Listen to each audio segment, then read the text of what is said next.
Ya estufas. All right, pues, let's get it. Salud. Salud.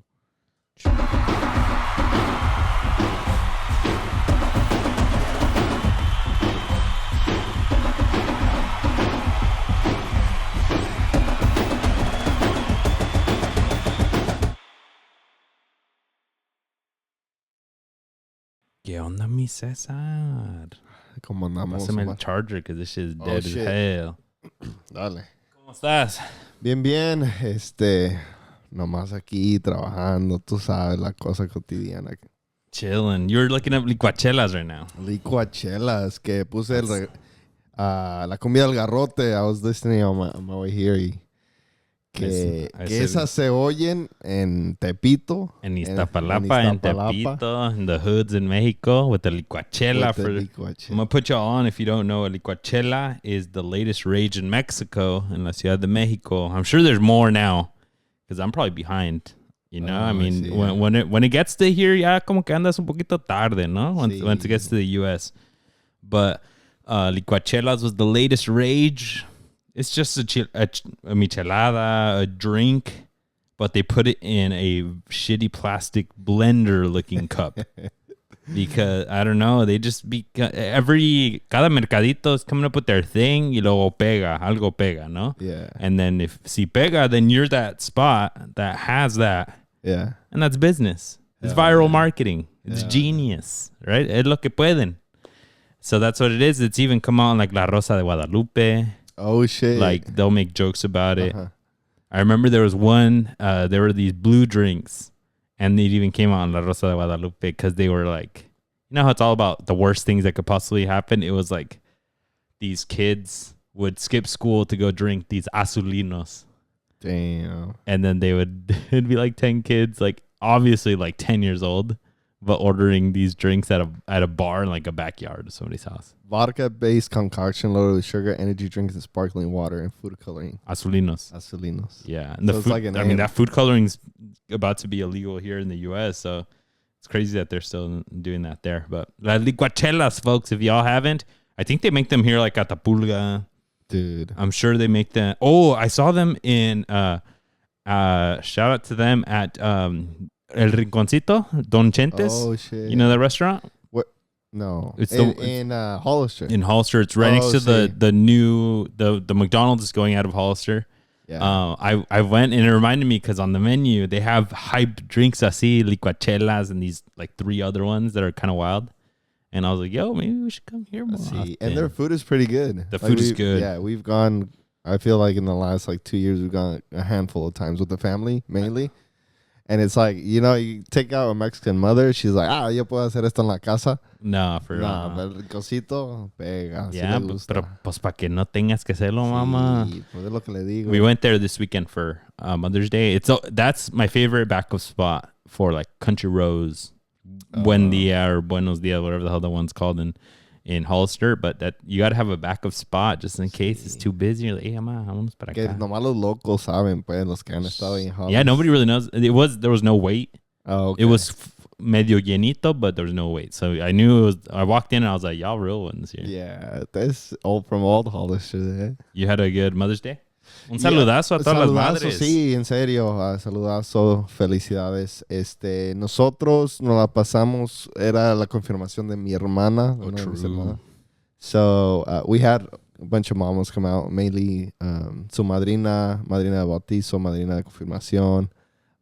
Some cousins, they went over and yeah, I mean, we had pozole, birria, chill. Chulada. Yeah, chill Saturday. It was sunny. It was beautiful. Day outside. So, ¿qué se le puede, qué más quieres? Bro, I had birria 2 days in a row. For Mother's Day, we made it. And then for freaking the day before, I went to a quinceañera, my cousin's quinceañera, and birria there. Dang. Y arroz y sus frijoles no pueden faltar también. Pero cuando es en party, como que hits different, ¿no? Yeah, those calories don't count. So sí, ¿no? Y luego una bailadita, sudar un poquito. You got to get it out. No, it was warm on Saturday, too. Well, welcome back, folks. Episode 149. Today is Messi Day. At least in San Jose. Not International Messi Day. San Jose Messi Day. Today is the day that I didn't know how other cities experience it, but I'm getting a taste of it here. Yeah.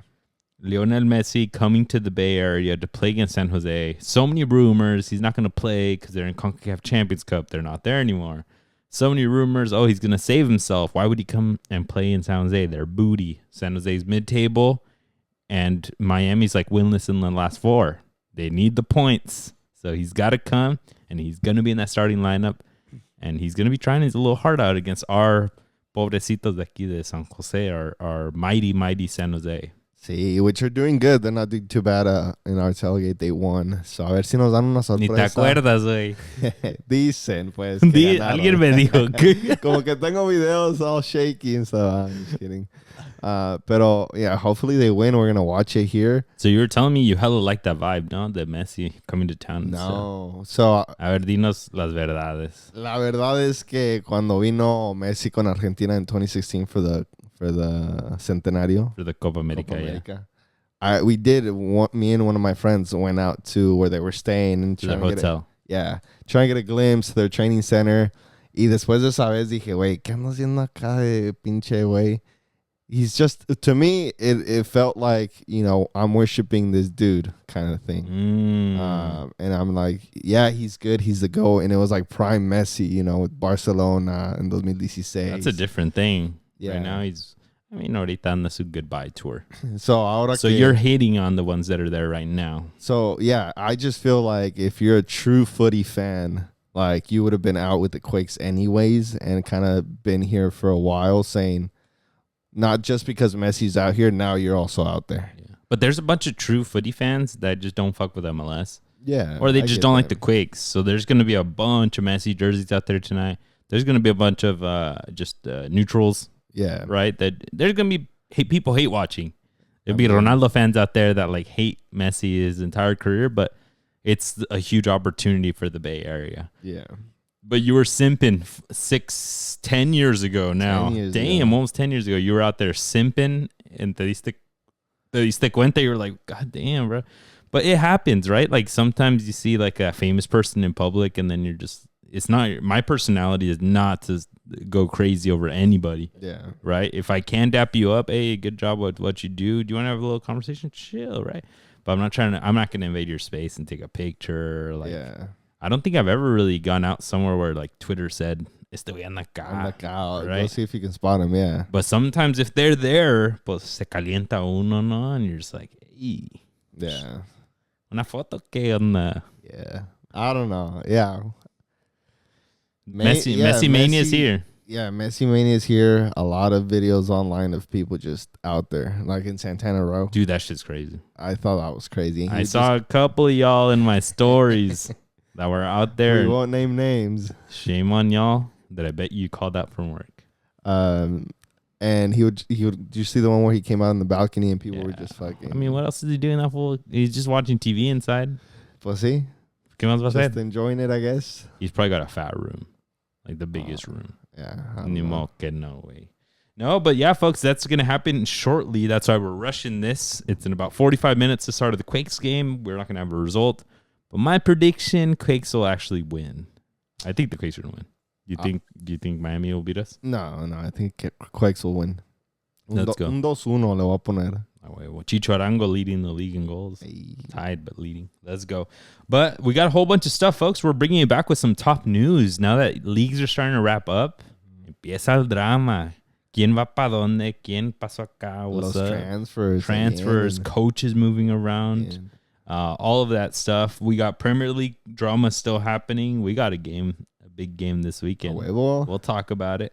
LaLiga is wrapping up after what happened this weekend. Liga MX Femenil wrapped up completely. Chao, perdieron tus huilas, cabrón.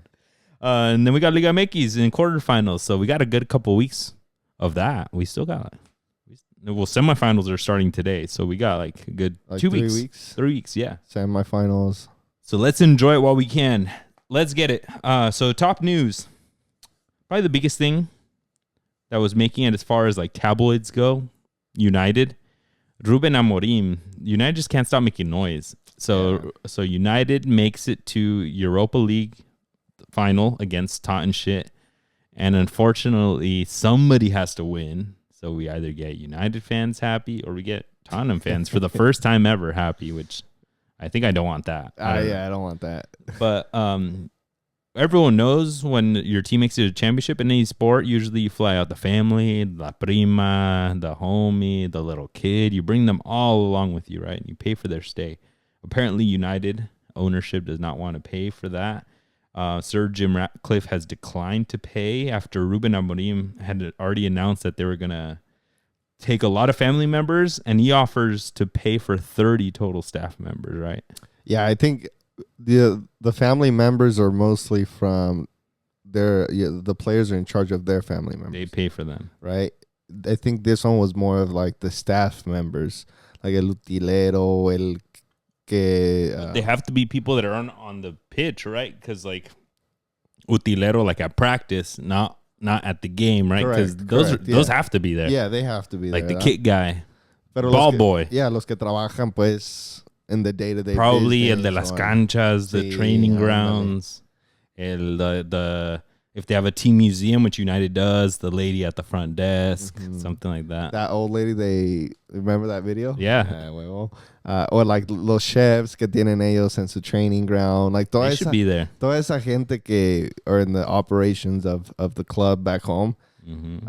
I think that's the biggest news, at least for me. Que how is Manchester United such a big club not allowing all of these people who contribute to United's success or failure, right? Yep. And not taking them when they're making a major push to win this title, European title. Yeah, it's crazy. I mean, están ahí en las buenas y en las malas, right? No matter what, because they chose to be employed by them. Some of them maybe joined recently, and they've only seen bad times. The United también.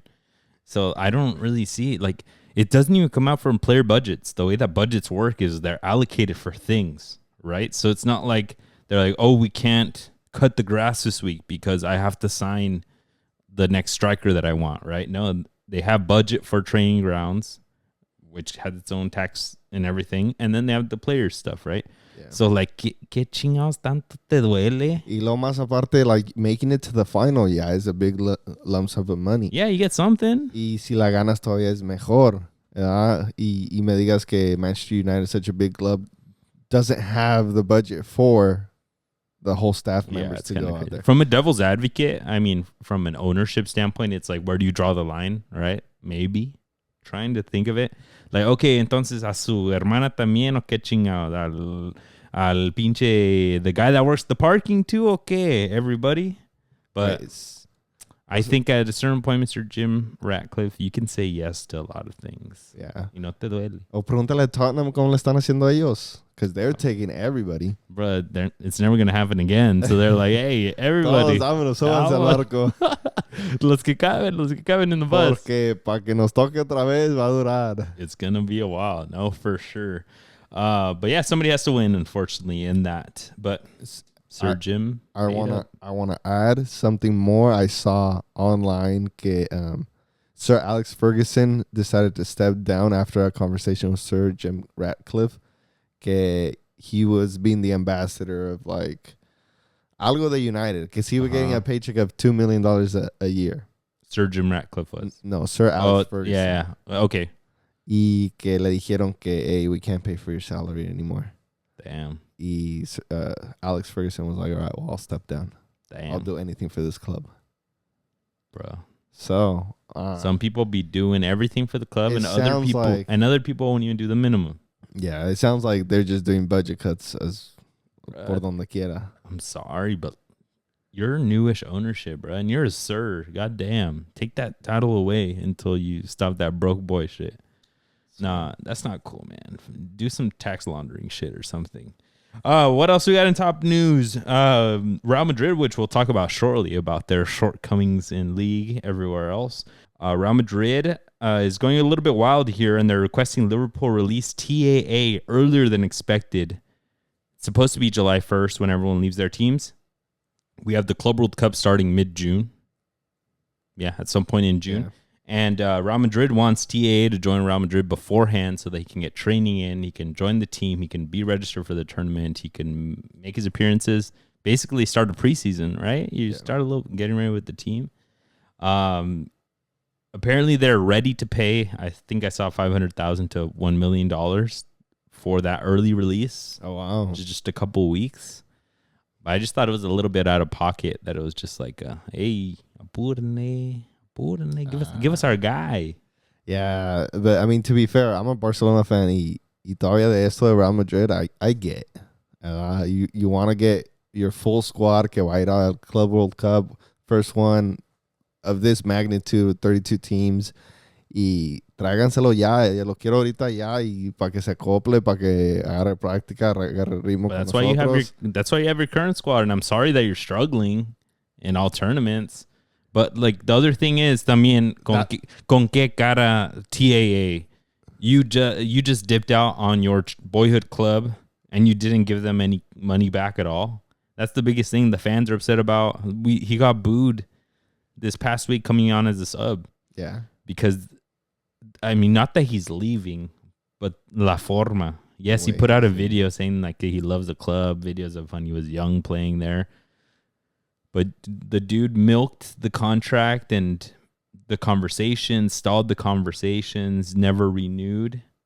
And then at the end of the day was like, oh, well, it's too late to renew because it's up this year. And guess what? I'm leaving to Madrid anyways.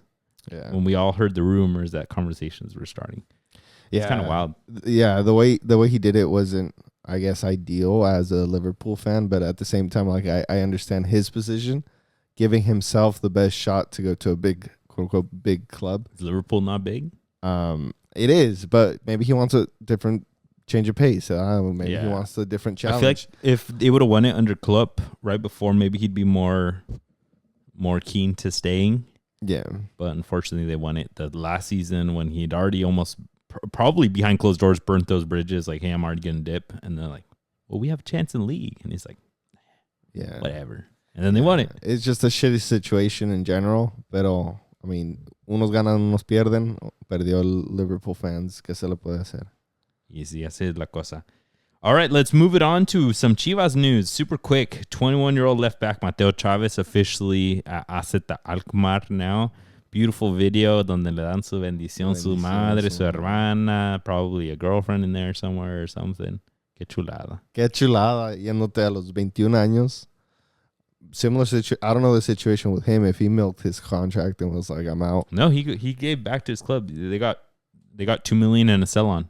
Oh, wow. Chivas. Wow. Hey, aplausos pa Chivas, because holy, I didn't expect this from them. Yeah, no, yeah, they let him go early, and he I think there were conversations. He's part of this crew of players that are like, if you don't help me right now, it's gonna go worse later, right? Because I'm not gonna renew.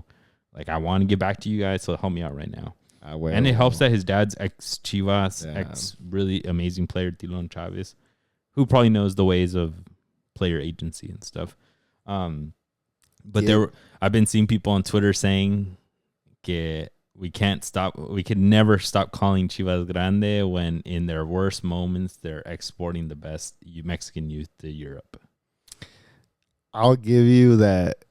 Son grandes. America aren't exporting any players. Not, and I Zero. Don't like it. They like just negative. If it were possible to be negative.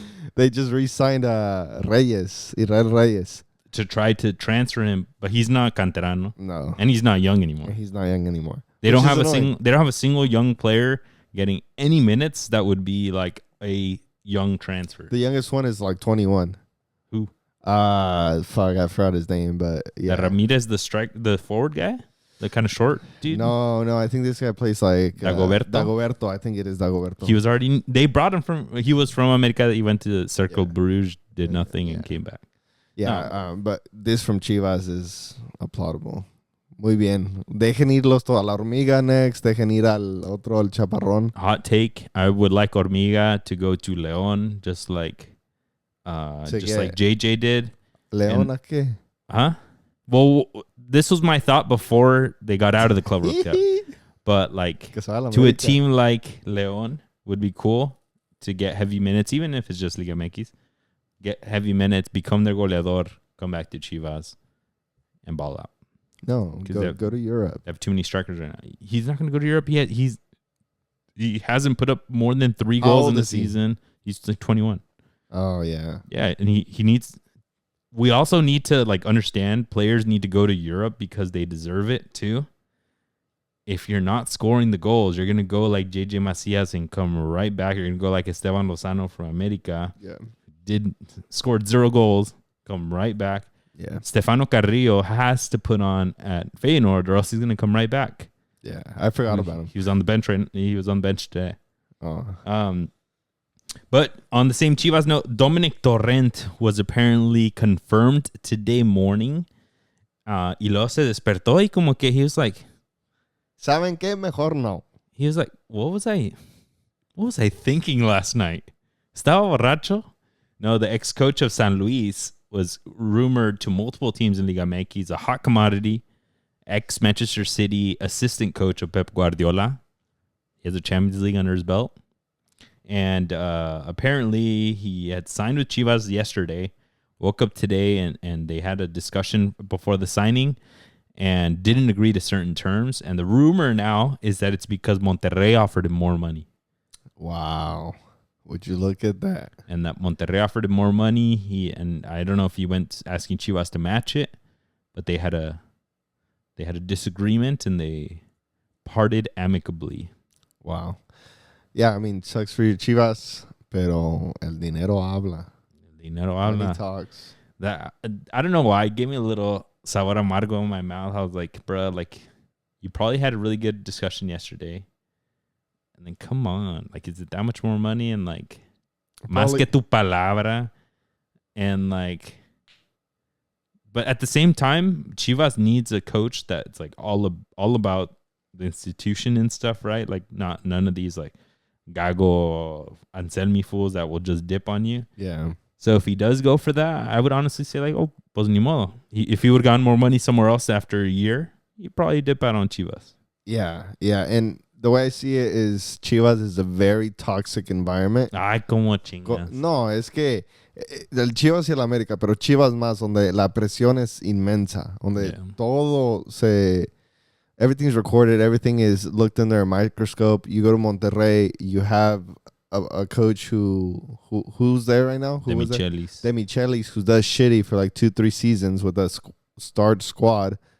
He can go there. He can write it out for a year, 2 years. Y puede hacerle just reach the semifinals. Y todo está bien. Chivas, no va a ser así. In Monterrey, it's if you're an extranjero, if you have something under your belt that people can be like, ooh, shiny. Yeah. Like the Michelis, right? Great Argentino player, played at Bayern Munich, all these things. Dominic Torrent has a Champions League, the name of Guardiola. I think that buys you a lot of time versus if you're Profe Cruz. Yeah. You get 1 game and 1 game max, my guy. Gánalo, te vas. Con todo respeto. Con todo respeto a mis Mexican coaches, unfortunately. But it's the reality. That's why we have 0 Mexican coaches in playoffs right now. But yeah, the rumors are going to start going about other coaches. Apparently, this like current coach de Colo-Colo right now is like amazing. Even though they're mid-table, I don't know. Es el del Barcelona de Colombia, de Barranquilla. Al pinche de Segundo Castillo? Sí, ese that's my boy. No le tiemblan las patas a nada. Ese la tora todo. Matías Almeyda will always be a rumor, but apparently there is 0 there. But he did decline Monterrey. He declined Monterrey because he said that he'd only come back to coach Chivas. Wow. Those are the coaches you want. And I think Larcamón would be that. But that's a great shout. But he's having a really good time at Necaxa. And he should have won, which we'll talk about. Yeah, we'll talk about that. Let's get into games then. But open up the wallet, Amadi. Start calling some folks. Let's get into matches. The Premier League, your Newcastle. They surprised us all, and they beat Chelsea after not winning the past like 3-4 matches. Yeah. And it looked like they were almost out of the top 4. They kind of consolidated themselves in the top 4 by massive win against Chelsea. I woke. It was early, like 4 in the morning, 5 in the morning el juego. Y desperté. Sí, ganó mi Newcastle a huevo. With the draw, the Manchester City, Manchester City tying against Ipswich, no? Against Southampton. Jesus Christ. Puro pinche dribbling. With that, Newcastle moved all the way up to 3rd. Let's go. So just to recap the top 4 before we get into games, Liverpool 83, Arsenal 68, Newcastle 66 head-to-head against each other. Y el que pierda might go to Europa League, like you were talking about. Whoever loses that, honestly, because you lose a lot of ground and there would only be one game left. City 65, Chelsea 63. That one. The top 4 might be all set, but 5 gets into Champions League now. Yeah. With some of the, whatever the hell coefficients or whatever the fuck they call them. Yeah, so I guess we'll talk about when we talk about Liverpool, Arsenal, we'll talk about it. Let's get into it. Liverpool 2-2 against Arsenal over the weekend. You put Arsenal drop points, but in reality, they were down 2-0. Okay. So they were chugging, and then Merino gets a double yellow, right? I saw that. Yeah, that second yellow, and I was like, "It's sick." I turned it off at like halftime because I was like, "Nah, bro, this shit's fucking cheeks right now. I'm about to fucking break my TV." Like I started doing the math, like you mentioned that they might even get out of top 5, and I was like, "Oh, yeah." In a world that Arsenal does end up out of top 5 into Europa, based on how things stand right now, do we think that's gonna happen? Highly unlikely. Highly unlikely. But Newcastle le trae el número a pinche Arsenal. So, who knows? They play your Newcastle and then they play Southampton. So, Arsenal. Yeah, Arsenal's last match is Southampton. So, they do have a manageable matchup at that point. But who knows? Southampton might be coming for blood. Right. You never know with these things, but ideally, Arsenal needs to stay in that top 5 now. Let's just start calling it top 5 to get into Champions League.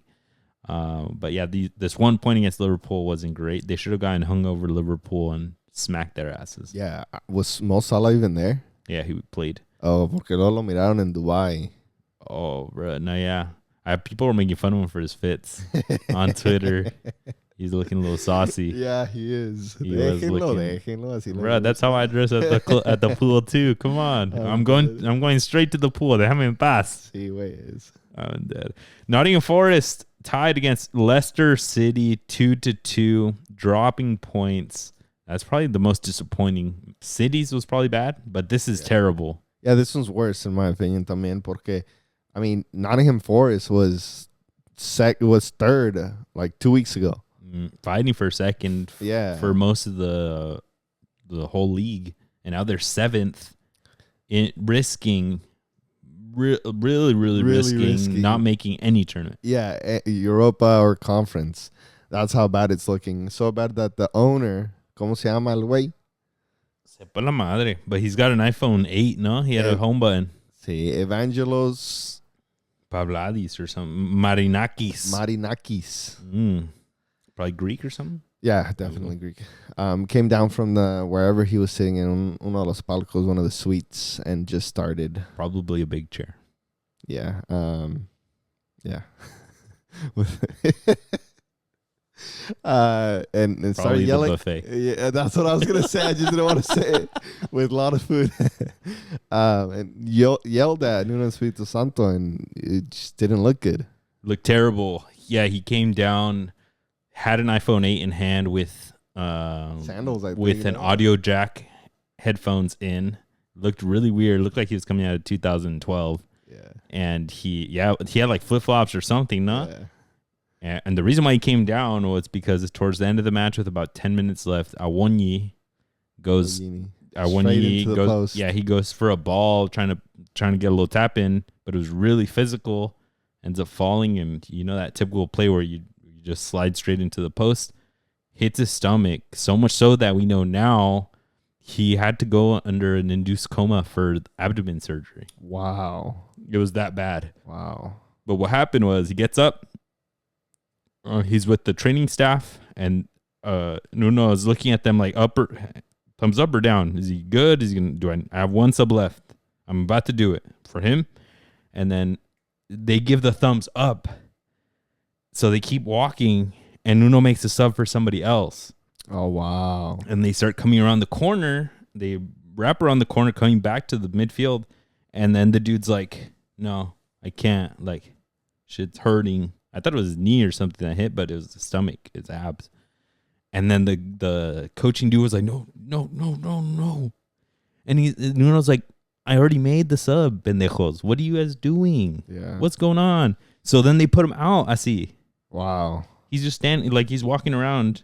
So all of this was just a big miscommunication mess. I thought it was because of the losses, but apparently the owner is trying to come out in defense saying that like what was that decision making with that guy? Oh, so the last goal did happen before this, but this was them trying to get over the line and win a game. And unfortunately, they had to put out an injured player just like that. And yeah, that's what he was coming out in defense saying that like, dude, like how did you not know that he wasn't good and you could have taken him out and we would have had a good chance to win this game. Yeah. Along with the results, probably. Yeah, but you just don't do that right after the game. I think it's the biggest issue. Like I get the whole situation. In the locker room. Yeah, just not even in the locker room, not in front of the players, in your office. Yeah. You're the owner. Yeah, they were playing home as well. Like just call them up to your office after the game and say, "Yo, what the fuck was that?" Yeah. Away from the spotlight. Y ahí se muere la cosa. This one was... And that owner, it kind of gave a little bit of an air of, like, privilege or, like, what's going on. Because this owner, apparently, when they came up a couple seasons back, had, like, some really choice words, like, really aggressive, like, we're going to make European ball soon, or, like, we're going to be good. Like, very, like, not like the Leicester owner who's just like, we're going to try. But he doesn't understand, like... They were terrible until Nuno got there last season. Towards the end, they were the next spot for relegation, and Nuno helped them turn some results around. So I mean, también un poquito respeto, no? Sí. Like trust the process. Look where you are now. It's not you. It was honestly him. Yeah, and it was a miscommunication. Like that shit happens, and it's unfortunate. But I mean. You did really well. I remember when he was in the locker rooms high-fiving everybody and just like being really the owner, like energetic towards the players.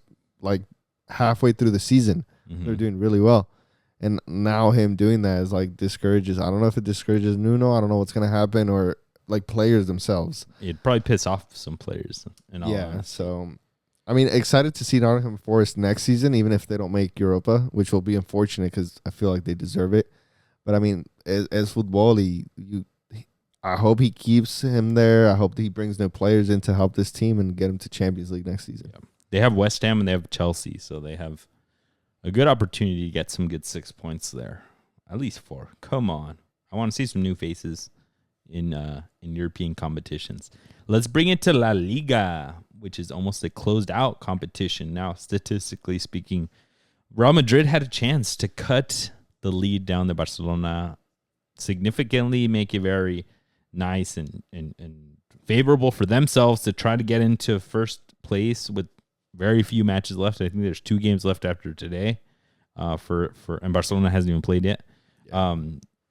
They were up 2-0 Real Madrid, and then they end up losing 4-3 against this Barcelona, who is just known to be these no-scope, quick, smack you back in the face team. Like, es su cosa. Like, if you're beating them 2-0, but it's kind of like 0-0.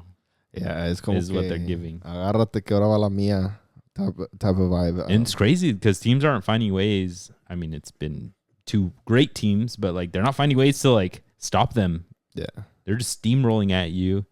It looks they're just like overpowering you, and it's inevitable. Yamal's gonna get a goal. Yamal's gonna get like 3 freaking beautiful balls in. Hopefully, one of them goes in somehow. Yeah, y es mucha la cosa. Yeah, I mean Barcelona.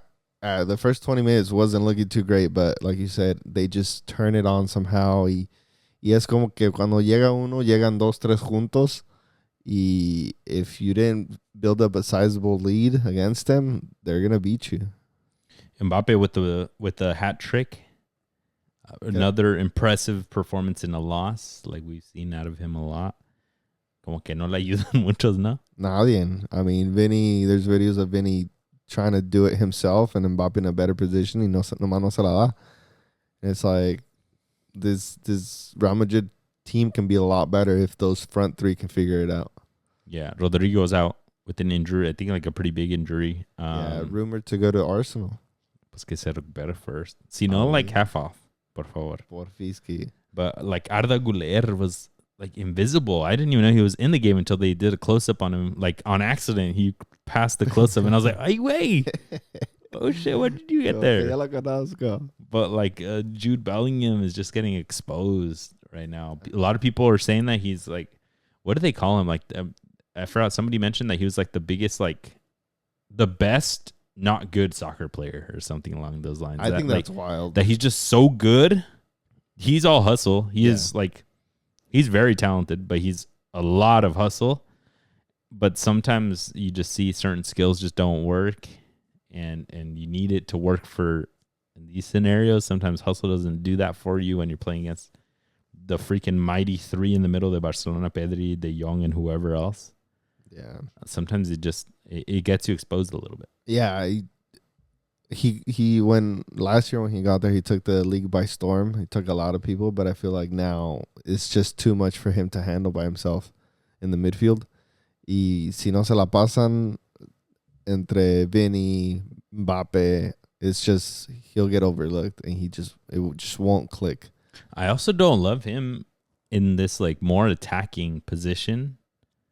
I think he's basically a similar position to Declan Rice, and that, like coming from the back forward, right? And those are when we hype him up, que es todo terreno, right? Because he's helping you defend and clearing every single ball.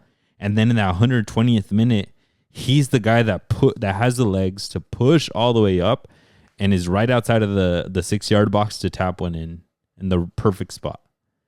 I don't think he's a 10. Yeah. But he's playing attacking. And it's just like it's because they don't have the right pieces, right? Like even Fede Valverde that wide. This game's Dani Ceballos, what are you doing?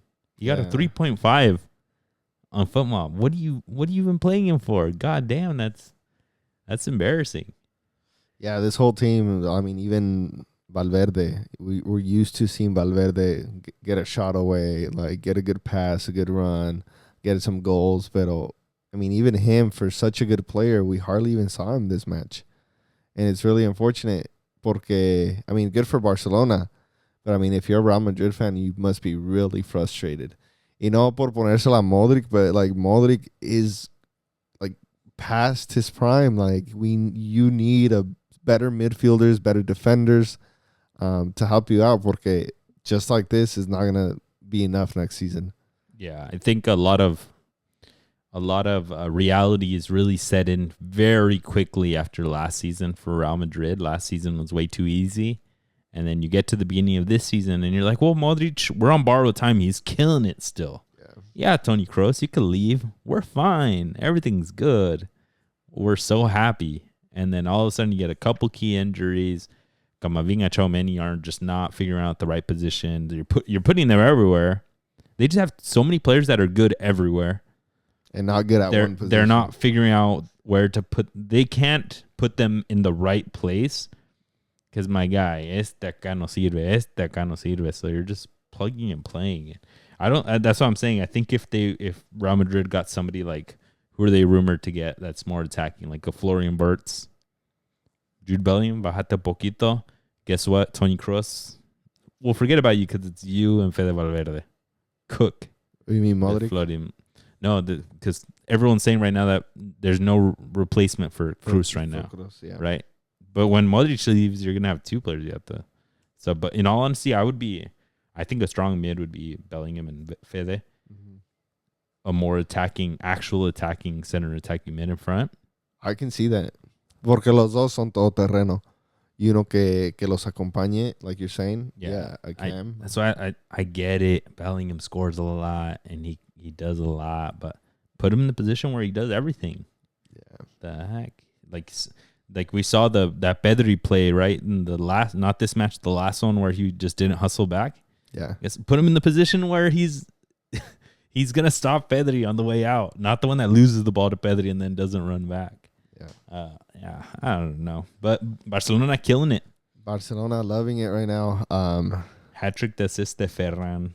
Rafinha brace. Los compas center backs Araujo and Cubarsí need to lock down their position and don't give away silly fouls, don't give away penalties. Araujo's out, no? Sí. Everyone hates him. Pero I mean, Cubarsí, he needs to like learn from these mistakes. Did the penalty again, no? Yeah. 18 years old, super young, ¿verdad? Pero está verde. Que ya vaya agarrando. I think he has to get the colmillo. Yeah. Because he has to know when to slide tackle. When do you put that foot in? Like, or cut the angle. Like, yeah. Like, when do you I mean, like one of the biggest things. When do you actually let them shoot? Because you trust your goalie. Because you trust your goalie, or because you can get a piece on it. Versus like barrértele, commit the foul, but hope that you touch the ball. Yeah. Like, I think those are the things that are going to come. Puyol was the king at that, right? So hopefully he'll learn from that. So get him some Rafa Marquez tape to watch. No, but yeah, Araujo out the door. Everyone saying Rafinha and Yamal are still very much up there for Ballon d'Or. I don't know. I mean, they have to do well at the Euros, or if they're still in it. Qualifiers Spain. This year, no? Not Euros? No, they have Nations League semifinals. Nations League. France is in it. I don't know who else is in it, though. I think Spain, because they beat the Netherlands with that Yamal goal. Yeah. So, I don't know. Did you see that hella crazy video that's saying that the wraps that these players use is doping? No. What the hell? You seen Yamal got his arm wrapped? Yeah, and Rafinha has an arm wrapped. And part of Rafinha's celebration is like he does this thing, right? I don't know what the fuck he's doing. But then this time he pointed at the wrap.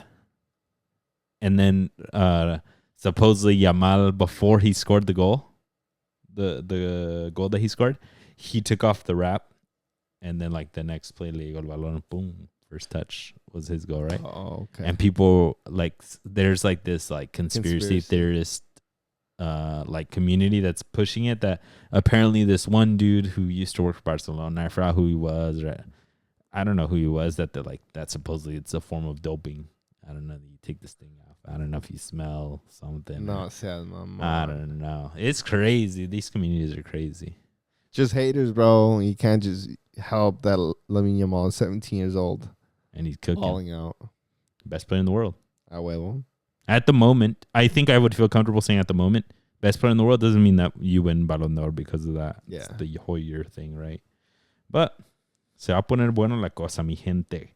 Let's bring it on to LaLiga MX. Let's come on over. Liga MX Femenil. Let's start with Femenil. Let's do it. You should not be that happy to talk about this, my guy. Club America versus Pachuca over the weekend. I've been watching a good amount of these playoffs, so I'm pretty excited. I'm gonna watch more of it now that I get more of the channels. I'm gonna be like, hell yeah. Club America versus Pachuca in the Liga MX final. The first leg, Pachuca goes up 3-0 in Pachuca. It's lit. Everyone's so excited.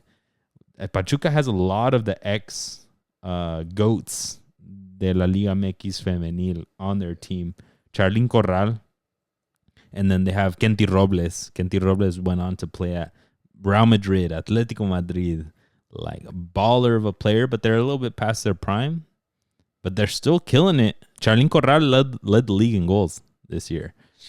So they put up 3 on your America, and then they just had to coast. And in el Estadio Azul Crema, they just had to, hold on for dear life. Yeah, there we go. Yeah, they weren't a todo dar. Who? Pachuca.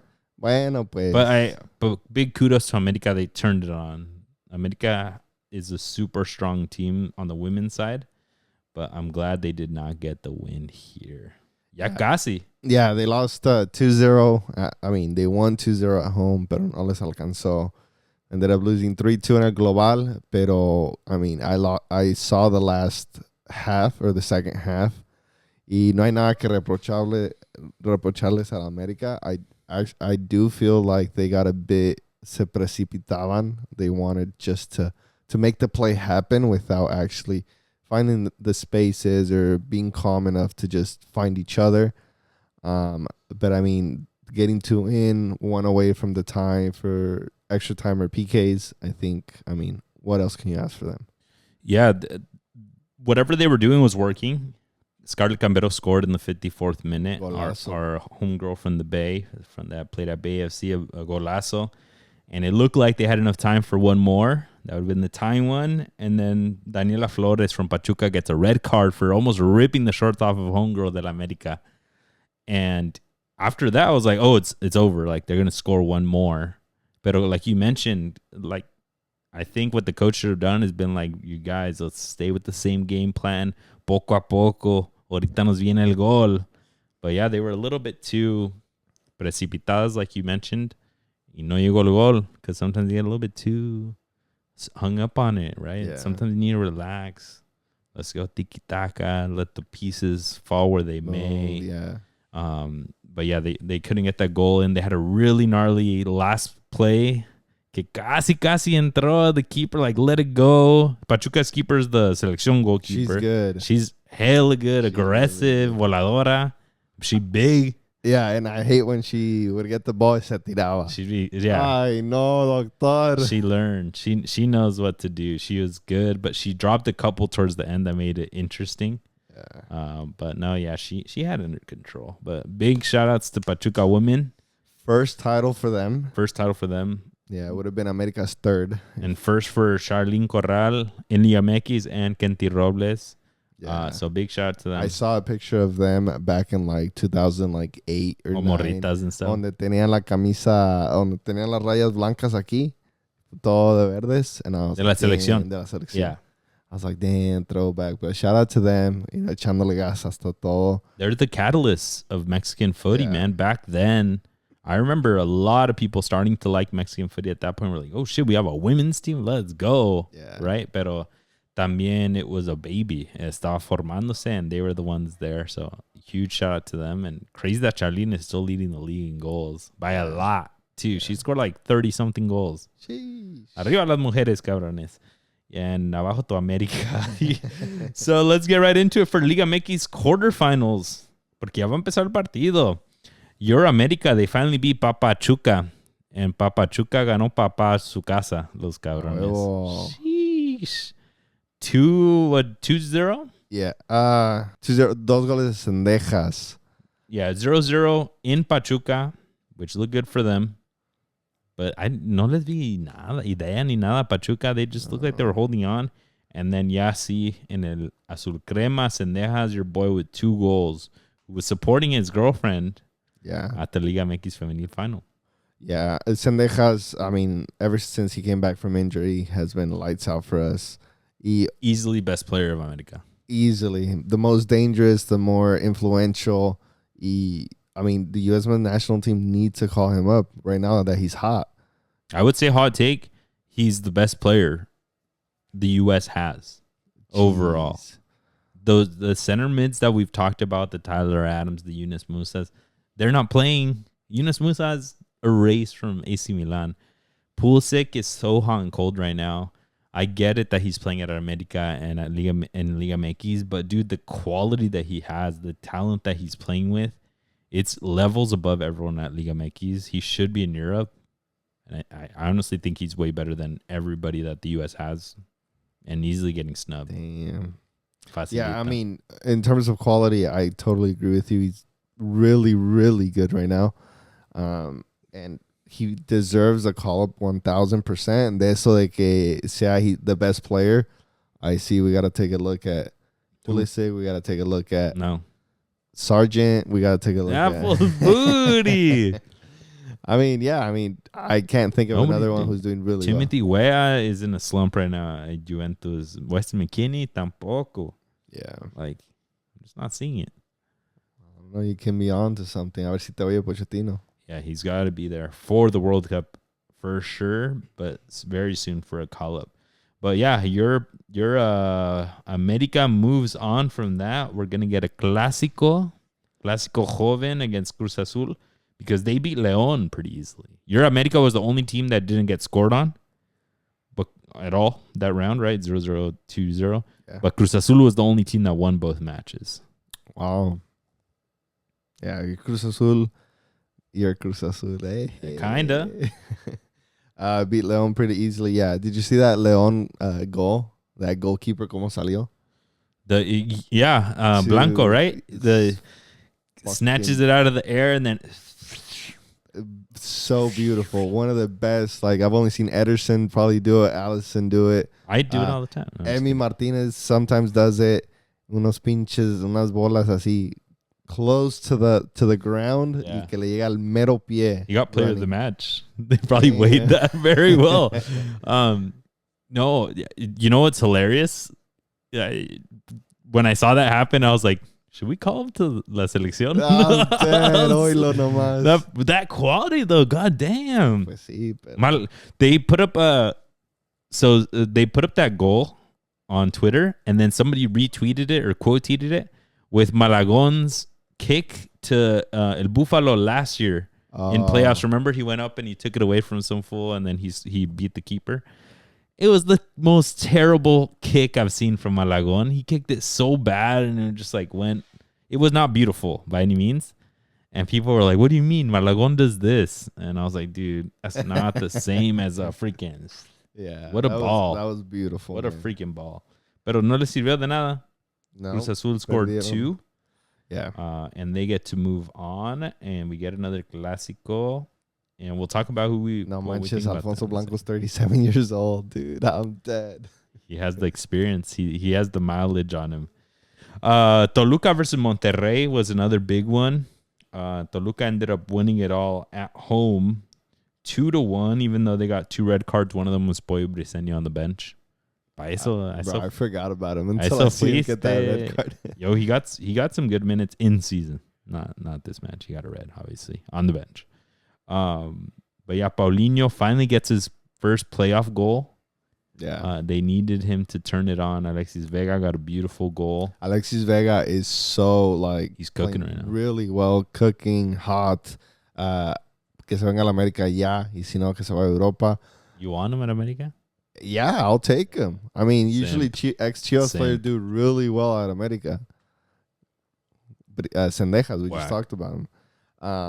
But yeah, I mean, this Toluca with 10 men.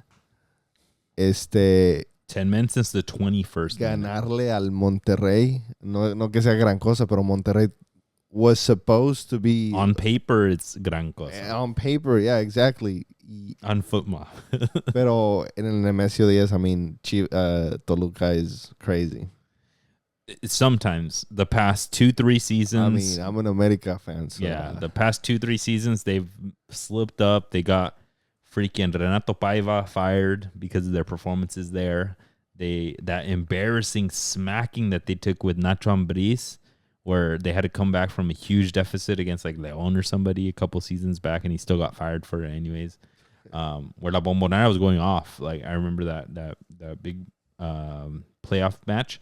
But they win here, they move on, and they celebrate like crazy afterwards. There was viral videos going around about Mohamed and his team. Mohamed and them like went crazy. Con unas ganotas. And they Monterrey complained like they did about Efraín Juárez in Colombia because him and one specific trainer supposedly went ham on the celebrations. So they won. Why are you complaining? You win next time, Monterrey. I don't know, but it was a little bit extra. Like Marcel Ruiz went like and hugged his whole family like in the heat of the moment type stuff. Paulinho ran around with the Sporting jersey. What? Because he's from Sporting. Yeah. But what? He like ran around with like a flag or something. No, that's Sporting. manches. Like everyone was being hella extra. Crazy for a playoff. Like I didn't know that much, but I did see that. I did see una tía that was going viral for celebrating Paulinho's goal con unas ganotas. Eso mero, mi doña. Es todo. I mean, I just know she goes ham with the parties también. Yeah, no, I love when these like tías, las doñas, you see them. There was a viral video of this. I think you sent to me the lady, or I sent to you the lady complaining about Chivas. Pinches Chivas, si no es cualquier partido amistoso, es partido grande. And I was like, damn. When they lost against Atlas, no? I don't remember what match it was, but I was like, Doña, tú diles. But yeah, I mean, this Toluca with Alexis Vega, and if Paulinho doing well, it's gonna be tough. They have to do, but they have to do well. If they don't do well, obviously they're the two biggest pieces, but there's nobody else to do it, and they're gonna fall the panzazo like they have past seasons, right? Paulinho needs to do well every series, especially Tigres is a sleeper team. They're just figuring out a way to get through. We'll talk about them in a second, but imagine they get through them. The final is going to be against probably the toughest team, because I think we'll probably talk. We'll say that América versus Cruz Azul is the final adelantada. Yeah, definitely. Right? So Paulinho, Alexis Vega, they have to turn it on. We haven't seen it in past years. They're finally doing it now, which is great. The last one, Tigres, they win it in heart-stopping fashion against Los Larca Boys. Hey. Unfortunately, sometimes it's like, you think about it, it's like kind of rigged for the small guy. Yeah. And Necaxa was that little engine that could. They almost had it. They were literally there. Golazo de Paradela or Palavecino, whichever Argentino was, one of them, to put them up. And then in the 97th minute, they have one of those FIFA goals. Shoot it, no entra, cae ahí, pégale otra vez, rebota, portero comes out. Falta. What, do you think it was a foul? I do think it was a foul. I think the way Nico Ibanez went cleats up at him. Yeah, whether he hit him or not, it looked like que le rozó la pierna, and the goalie, like you mentioned on Discord, he should have sold that. Yeah, he should have cried. He should have cried because it's Argentino too. It was. I mean, you look at that in slow motion especially, it's a foul all day. Yeah, but yeah. So it ends up going in. Purata, ex Atlanta United player here, all of a sudden owns that back line like a fucking stud. He gets a push in, but apparently, I think it was an own goal actually. Yeah, it was an own goal. Pendejos. Mayorga. Pendejo. Ex-Chivas. Damn, had to be ex-Chivas. But then the ref goes and checks it, right? The game's basically over. He goes and checks it. And that's usually because they tell you there's something. Yeah. You should change it. And then El Gato Ortiz comes back and he didn't change it. He's like, I'm trying to go home. He's like, nah, I'm good.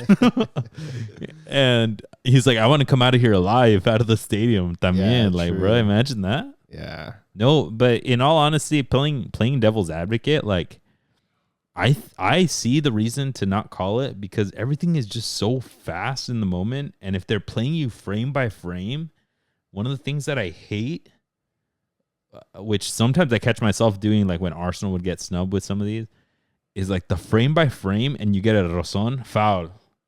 It's not the same as in the match fast and you just brush each other and then one person falls. That's not a foul. Yeah. Right? But then the frame by frame, you're like, oh. Yeah. Like the leg grazed. The videos, especially when they go up for the first header. Oh, I puchón por atrás. Yeah. And then the second one igual. Y lo, like, it's just like play it in real time. But anytime there's a potential foul on a goalie, like you need to check that for sure. And most of the time it's a foul. That's the devil's advocate to my devil's advocate. Like, especially those pushes in the back. I'm just like, bro, you didn't see it in real time. Okay. Like, it's not blatantly happening over here that you need to mark it. Yes, they're pushing each other, but they're all pushing each other. I'm sure you would have seen a penal over here of homeboy getting pulled or something. So supposedly what I've been taught is you can't touch the keeper in the box, in the small box, right? Yeah. And if that rozón is touching the keeper in the box, well then, I mean, yeah, sure, by definition, foul. But I in real time, in a faster speed, it's minor grazing. I don't think so. And like you mentioned, the keeper, Unsain, or whatever the hell his name is. Usain, I think. If you freaking just sell it, you'll get it. Don't, like, keep running for the other ball. You're not going to stop anymore anyways. Tampoco no eres Superman. Yeah. Fall there and die, and then the ref's going to be like, oh. Foul. Amontonamiento, right? We all know that. That's the law of the streets. If something's going on that I don't know what happened, I mark it. Yeah. He didn't. You're a keeper. You got to sell them. Yeah, you definitely got to sell them. I've sold them before. Y me la marcan a huevo. You have to. There's no keeper in the box in the gold. You can't allow the play to go through. Yeah. By the rules, you have to stop whenever there's a goalie down. Yeah. He kind of did himself dirty. Nobody was arguing then until the ball went in, right? Like, he didn't ask for the foul. And then all of a sudden he turns it on after the game and he headbutts the freaking camera guy, the camera. I remember somebody saying, soy un utilero del Morelia. Oh my God. Jesus Corona headbutt somebody. Yeah. They're like the POV of that guy getting headbutted by Chick Corona. They're dying, bro.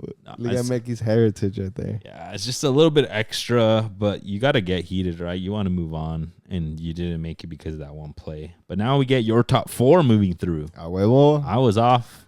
Pachuca. No, I got 2 of them. También, calmate. Pues sí, I guess Pachuca would be your America. They didn't. I guess that was more of a hate pick. Yeah. And then Necaxa beating Tigres was my sleeper pick. No pasó. Which was close. So you're still on. And then from this, you said America. Mm-hmm. And then from this, you said Toluca, I think. Toluca. And then you said America will beat Toluca.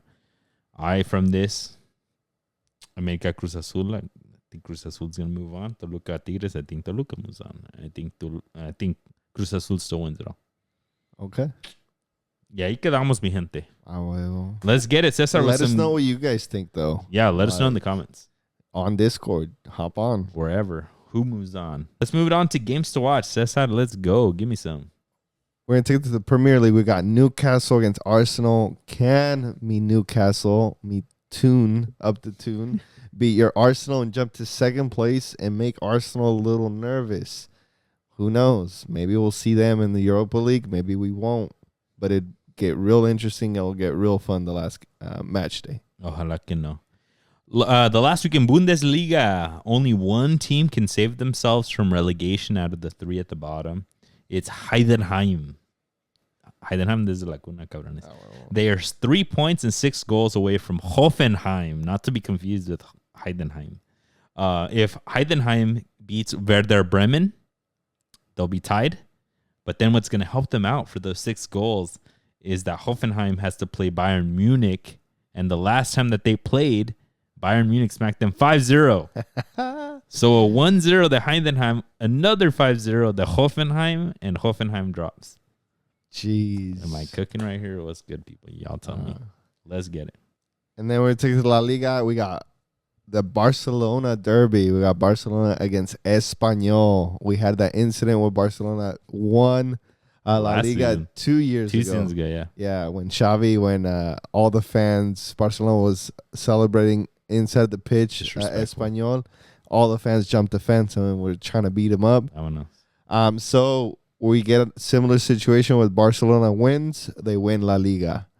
Will they do that same mistake? I don't know. I think it's at Espanyol again. It is at Espanyol again. It's so about to be real interesting. Disrespectful. I think I think it's a different one. But yeah, it's going to be really interesting. Barcelona win. They win it. Doesn't matter what Real Madrid does. Yep. Yes, too fast. You already know they're going to have double the security. I got El Tráfico over the weekend. LA Galaxy versus LAFC. LA Galaxy is still looking for their first win. They're playing against Philly right now. I don't care how they did. But we'll see if they get a win over the weekend. It'd be a pretty epic fashion to get a win versus LAFC. We're going to take it to Copa Libertadores. We have Botafogo against Universidad de Chile. La U de Chile. Botafogo is currently in 3rd place, so they need to win this match to beat Estudiantes, who are currently sitting in 2nd place with 9 points. Botafogo are reigning champions of Copa Libertadores, so they have to come out swinging to make it to the next, to the knockout rounds. Let's go. What I just mentioned earlier, America versus Cruz Azul, another clásico. This is the 3rd playoffs in a row that they face each other, back-to-back in semifinals. The one before that, as we know, was Anselmi's loss in the final, which started the Teta Campeonato run at that point. So they have a chance right now, Cruz Azul does, to stop them from the Tetra, just like they did the past 3 seasons, and they failed. So they better freaking stop them at this point. They got over the ghosts in CONCACAF Champions League. They did. Now it's time to do it in the league. A ver qué. A ver qué pasa. La cosa. All right, folks. Appreciate y'all for tuning in. Keep an eye out for more things. 150th episode coming next week. Well, check out our vlog if you haven't. Oh, for sure. We got like 150 views on it. Sheesh. Let's go. Don't forget to subscribe to it, folks. Get us to 400. Miren mi golazo que metí. Lo bajé también. I took your ass down too. No, but keep an eye out for next week. Just a little teaser, since for those folks that stayed on right now, we're going to have the scholarship winner on as our guest for 150th episode in Hollies. Hey, let's go. In Hollies. But we'll talk to you guys soon. Peace.